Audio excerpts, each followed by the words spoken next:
The world is going to have a new monetary system in this decade that we're in. We're going to experience this huge deflationary crash around the world, and people will just lose confidence in currency. And what do they always go back to? Throughout history, time after time, for the last 5,000 years actually, they always go back to gold and silver. We are entering a period of financial crisis that is the greatest the world has ever known. The wealth transfer that will take place during this decade is the greatest wealth transfer in history. Wealth is never destroyed, it is merely transferred, and that means that on the opposite side of every crisis there is an opportunity. The great news is that all you have to do to turn this crisis into your great opportunity is to educate yourself. I believe that the best investment that you can make in your lifetime is your own education. Education on the history of money, education on finance, education on how the global economy works, education on how all of these guys, the central bankers, the stock market, how they can cheat you, how they can scam you. If you learn what is going on and how the financial world works, you can put yourself on the correct side of this wealth transfer. Winston Churchill once said that the further you look into the past, the further that you can see into the future. This program is all about creating your own crystal ball, being able to gaze into the future, being able to change this crisis, the greatest crisis in the history of mankind, into your great opportunity.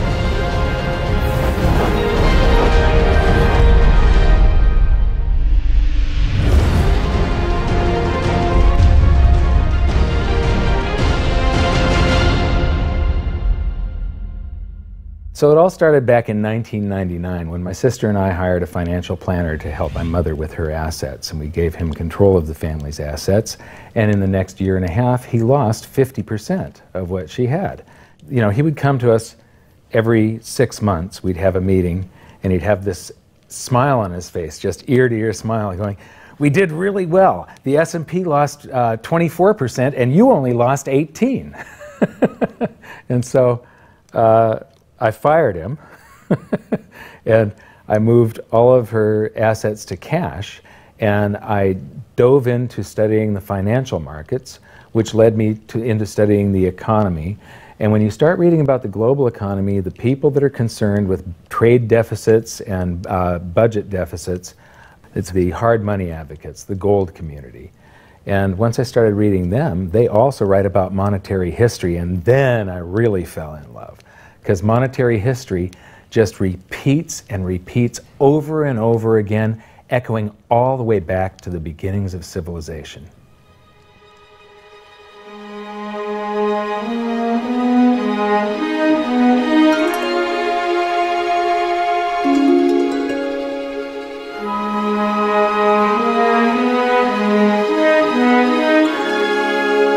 Gold and silver have been the predominant currencies for about 5,000 years, but it wasn't until somewhere between 680 BC and 630 BC that they became money.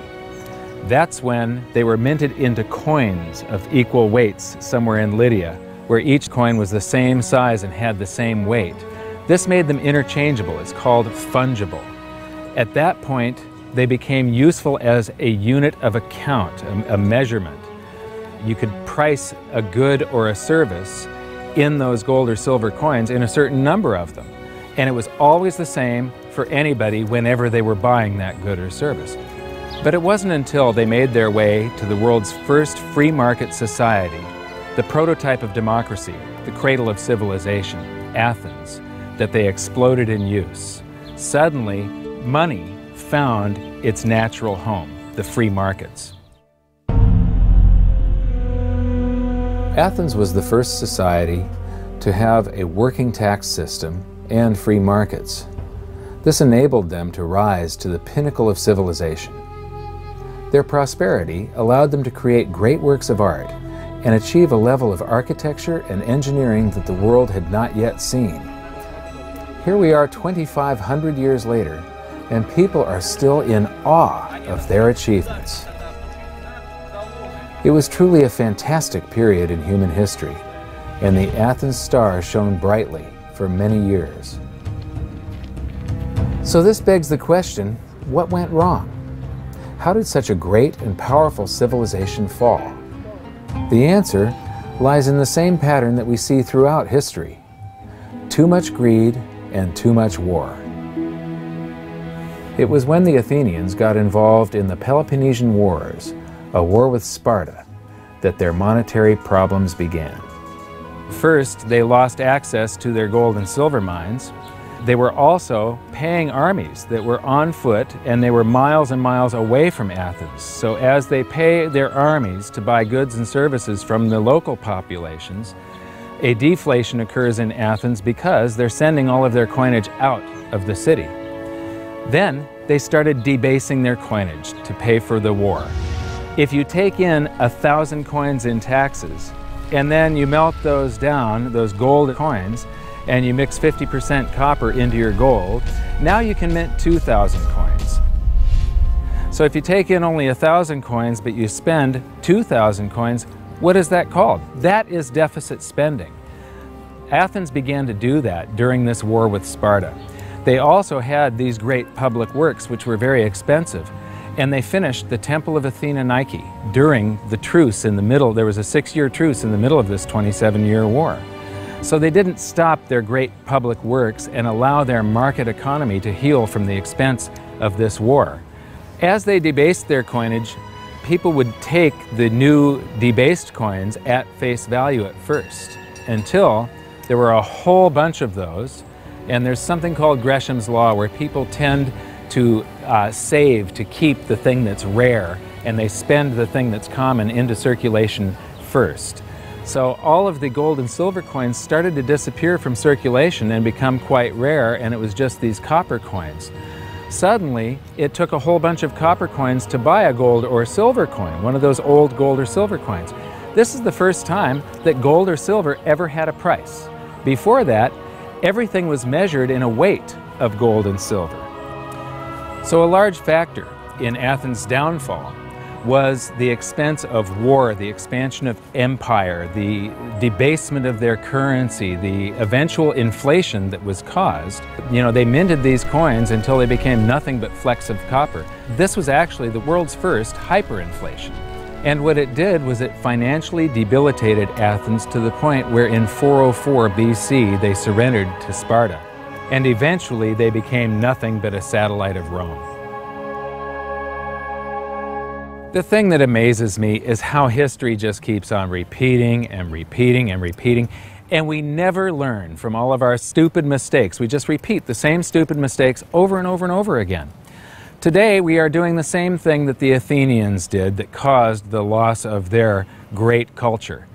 We're doing the same currency debasement. We're doing the same deficit spending, and it's for the same reasons. It's for war, and it's for great public works. The interesting thing about the Peloponnesian War was how it started. I would say one of the interesting parallels is that it started really with Athens at its height and with a level of hubris that set them down the road towards ruin. Perhaps they felt that they were, superior, couldn't make a mistake, exactly. They knew better. Exactly, and they ended up destroying their society as a result. It's a road that we're going down today, right? I think absolutely. Yeah. There was a play written shortly after the Peloponnesian Wars about the worthlessness of the copper flecks that were their coinage at the time. So we go from gold and silver, very high value money, to a currency that has a face value. And it's the first example that I can find in history where a war and great public works were being funded through deficit spending. What you've just seen is the first recorded example of one of the most predictable hidden secrets of money, the 7 stages of empire. It's a long-term cycle that echoes throughout history right to this very day and is basically a societal pendulum that swings from quality money to quantity currency and back again to quality money. It always plays out in 7 stages. It always ends with gold delivering a knockout blow to debased currencies. And it goes like this. Stage 1. A country starts out with good money, which is either gold or silver, or it's backed by gold or silver. Stage 2. As it develops economically and socially, it begins to take on more and more economic burdens, adding layer upon layer of public works. Stage 3. As its economic affluence grows, so does its political influence, and it increases expenditures to fund a massive military. Stage 4. Eventually, it puts its military to use, and expenditures explode. Stage 5. To fund the war, it steals the wealth of its people by debasing their coinage with base metals, or by replacing their money with currency that can be created in unlimited quantities. Stage 6. The loss in purchasing power of the expanded currency supply is sensed by the population and the financial markets, triggering a loss of faith in the currency. Stage 7. A mass movement out of currency into precious metals and other tangible assets takes place. The currency collapses, and gold and silver rise in price as they account for the huge quantity of currency that was created. This process transfers massive wealth to those who had the foresight to position themselves beforehand in real money, gold and silver. You know, our monetary system basically steals from the poor and middle class and transfers the wealth to the banks. We see this throughout history, and it's just repeating over and over again. What's happening in Greece right now is basically the same thing that was happening back in 407 BC. The deficit spending to fund all of these public works and the debasement of their currency supply caused them to become nothing but a satellite of Rome. Today, they're becoming nothing but a satellite of the banks. Well, the idea of Gresham's law is simply that people are going to hold on to what's value and spend what isn't valuable. Way back in my youth, I was 11 years old when we went from a silver-based monetary system to a purely fiat system. People saw that silver was money, they got used to it, they didn't really think about it. And in 1965, under President Johnson, he basically said, well, silver's too valuable to be money. We're going to just start putting out these substitutes, which were what we call cupro-nickel coins. They were nickel, they were copper plated with nickel at the time. And of course, the metal value was far less. And I understood that as a kid, and yet very few adults really seemed to get the idea of what was really going on. There were a few, and it only takes a few. And of course, Gresham's law took effect, so the currency came out of circulation rapidly. It's very interesting to me, you know, knowing monetary history fairly well, is they're always, you know, put out in silver-looking or gold-looking form. I mean, in most cases, you'll have, in fact, they look rather interesting. I mean, some of them are like silver on the inside and gold on the outside with the look. They have no value at all, really, other than melt value of pot metal.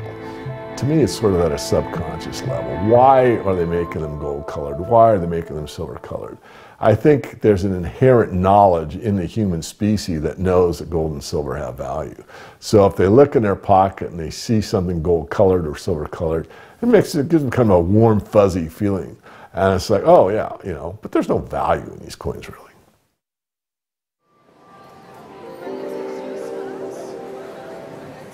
The next question is, how does this affect you? My next stop was in London, where I'd been asked to give a presentation to a group of businessmen. They wanted to understand the reason that gold had surged recently, and I explained to them that to understand gold, you have to understand monetary history. Once you see where we've come from, you can get a much clearer understanding of how the 7 stages of empire are playing out right now. We weren't allowed to show their faces, but we were allowed to film my presentation. So here it is, the last 140 years of monetary history condensed into just 10 minutes. Keep the 7 stages of empire in mind, and as you watch this, see if you can recognize the signs. Everybody thinks the US dollar is still as good as gold, and it hasn't been since 1971. This is the world monetary systems. From 1873, when Germany went on the classical gold standard, where each unit of currency is backed up by an equivalent amount of gold in the treasury.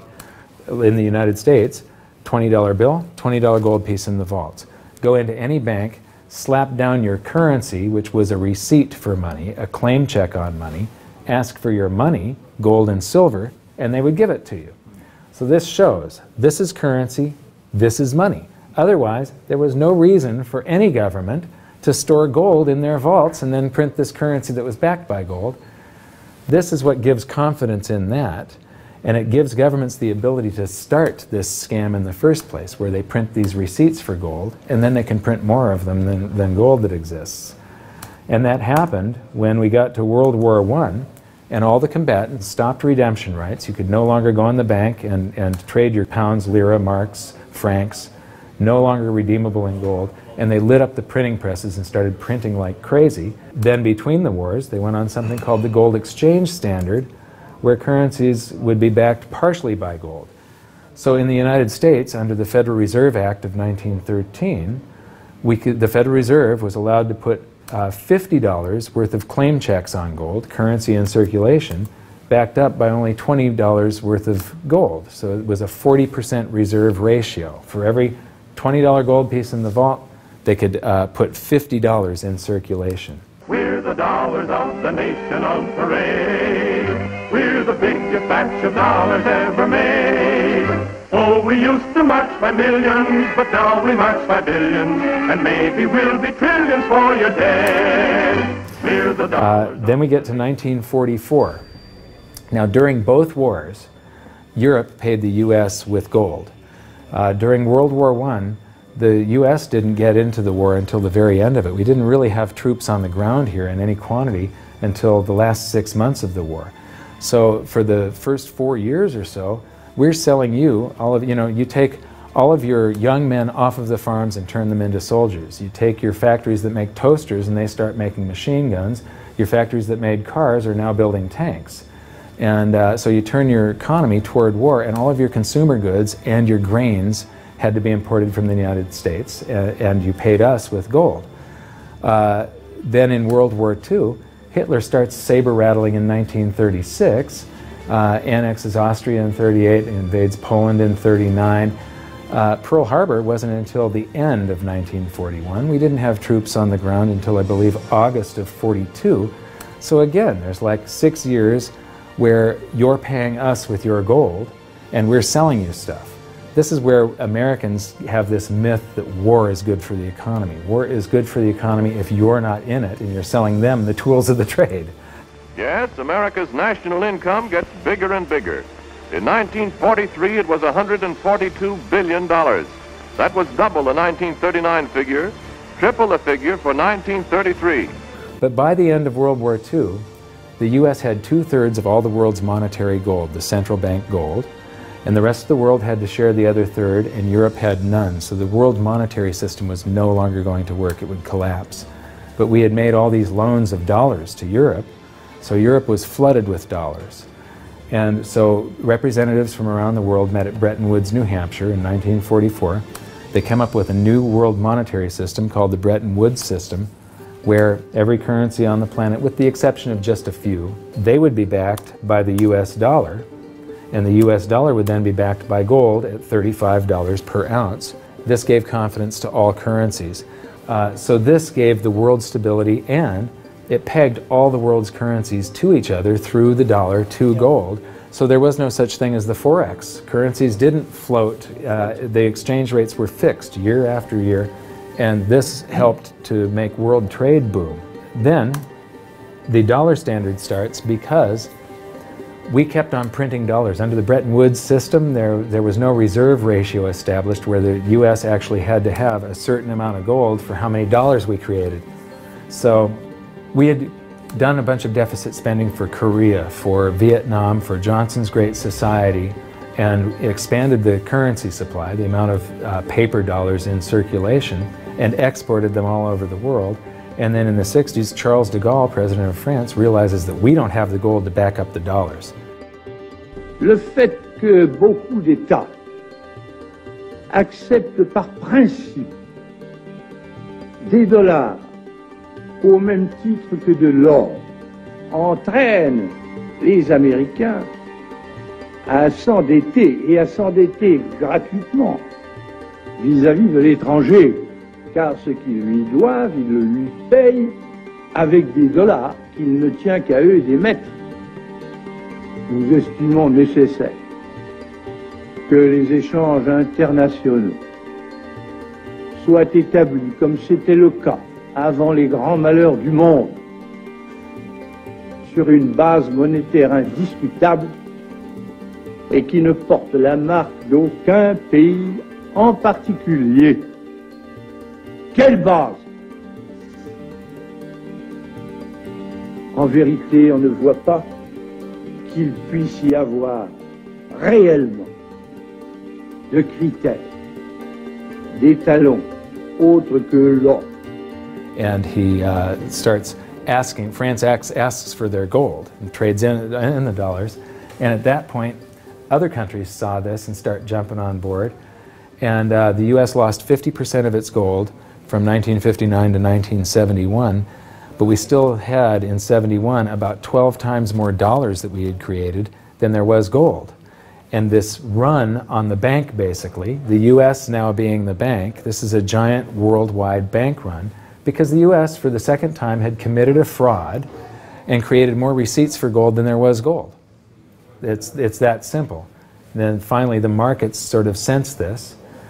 And Nixon was forced to take us off the gold standard, because if he had paid out gold until it got to zero, once we couldn't pay on some of those dollars, the entire worldwide monetary system would have collapsed.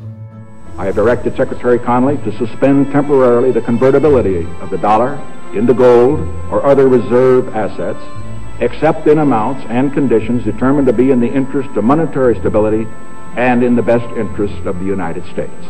In full cooperation with the International Monetary Fund and those who trade with us, we will press for the necessary reforms to set up an urgently needed new international monetary system. And on August 15th, 1971, all the world's currencies became fiat currency. I don't know why the rest of the world didn't rush out and hang him, but they didn't. They just all went along with this. To our friends abroad, I give this assurance. The United States has always been and will continue to be a forward-looking and trustworthy trading partner. There have been thousands upon thousands upon thousands of fiat currencies throughout history, and there isn't one that survived. It is a 100% failure rate. And we started this experiment where all the world's currencies would be fiat currencies simultaneously in 1971. But what we have here, 30 to 40 years, different monetary system, 30 years, 28 years, 39 years plus, what's next? The world is going to have a new monetary system in this decade that we're in. We're going to experience this huge deflationary crash around the world. The world will probably end up on some sort of new monetary system, probably after governments try and print their way out of this and cause hyperinflations of all the currencies, and people will just lose confidence in currency. And what do they always go back to throughout history? Time after time, for the last 5,000 years actually, they always go back to gold and silver. In a world of floating currencies, and that's what all national currencies are today, they bob up and down relative to each other, but they're all sinking relative to gold. That includes the dollar as well as the euro and the British pound and all the others. They're going to continue to lose value, continue to lose purchasing power.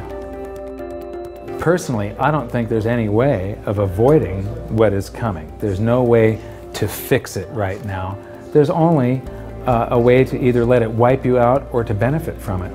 And I want to make sure that it's not just a few of the big investors in the world that are ending up with all the cookies. I want to make sure that there's as many small investors as possible that are benefiting from it, because that's what makes society run. Middle class, small investor. One of the biggest challenges for human beings is that physiologically we are designed to operate in recency. You know, the fight or flight response is literally in my cells, literally. And so that when I'm in the wild, it's about I need to look for something to eat or make sure I don't get eaten. And how that translates into the modern world is that we think only about what's happening immediately in front of us. And so we think a long time is last week. In the world of YouTube and Facebook and instant messaging, we think 3 seconds is a long time. Like, did you get the post already? I already posted it. And the reality is that if you look at history, and I don't mean a week, I don't mean a month, I mean decades, I mean 100 years, I mean a couple of 100 years, I mean more than a couple of 100 years, you can start to see some patterns. You can see some things that are going on because history repeats itself. There are some trends and there are some movements that you can learn from. And you literally have to go outside of your human instincts to look at history, because we just want to focus on right now, because as I said, that's about either eating or being eaten. So we've got to go beyond that, and that means not just focusing on the here and now, but learning some real powerful stuff from what's happened, because there just might be some indicators there as what's going to happen in the future. Now, the 7 stages of empire, just as a reminder, started with sound money, and then a country adds layers of public works and social programs, and then develops a massive military, and then puts that military to use, and to pay for the war, it debases its currency supply, which causes a loss of faith in the currency, which then leads to a currency crisis, and gold does an accounting of the expansion of that fiat currency supply that happened over all those years of the first 5 stages.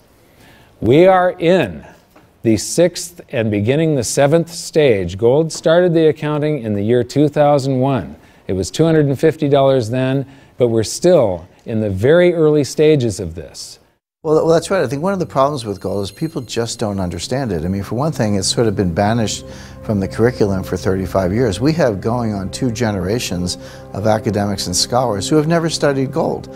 Unless you're a specialist in economic history, you can go back and look at it. Now, when I was in university and even when I was in graduate school in economics, we were still on the gold standard in some form. It was fairly attenuated, but when you studied the IMF and you looked at how they present the finances of a country and the breakdown of the reserves and you know, the capital accounts, gold was a line item in the capital account, and you had to understand how it, what role it played and how it you know, could equilibrate in terms of balance of trade. Well, that's gone. The IMF, you know, Nixon went off the gold standard in 1971, and bright young economic students just don't understand gold. They think it's a joke, or they think it's maybe a commodity trade or a momentum trade. They don't understand that it really is money par excellence.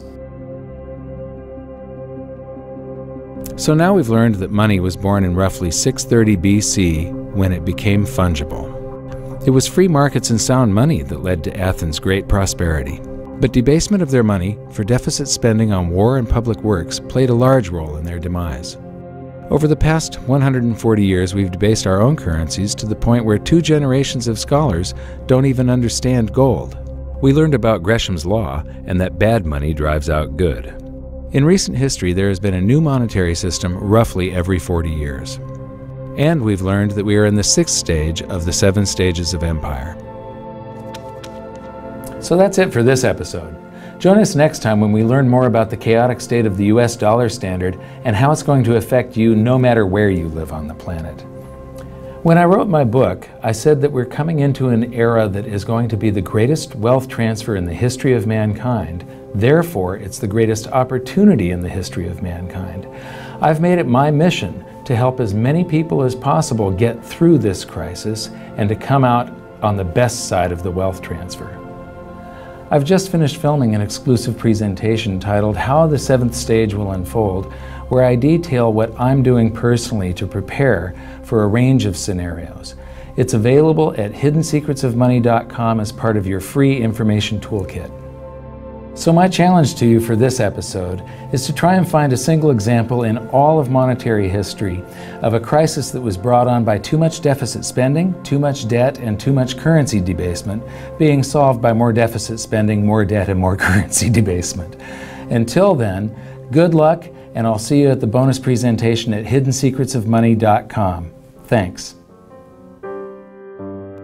You bet. There is no other side. You either silver and gold or you're doomed. That's exactly the way the world is always working. That's the way it's working right now. Turn on the television, watch with the price of gold. Look at the dollar going down, gold's going up, silver's going up. That's exactly the way it's always worked, and it's always worked that way, and it's working that way now. And why is anyone surprised? Why is it? I'm surprised it's always worked like that. For the past 5,000 years. That's right. 5,000 years in a row, it's worked exactly that way. It's happening that way now. And ooh, wait a minute here. Weird. Beyond weird. Mike Maloney's Hidden Secrets of Money is made possible by the clients of goldsilver.com. Your continued loyalty and support allows us to educate the public on how to both protect themselves and benefit in the turbulent times ahead. To all goldsilver.com customers, thank you. Hidden Secrets of Money would not be possible without you.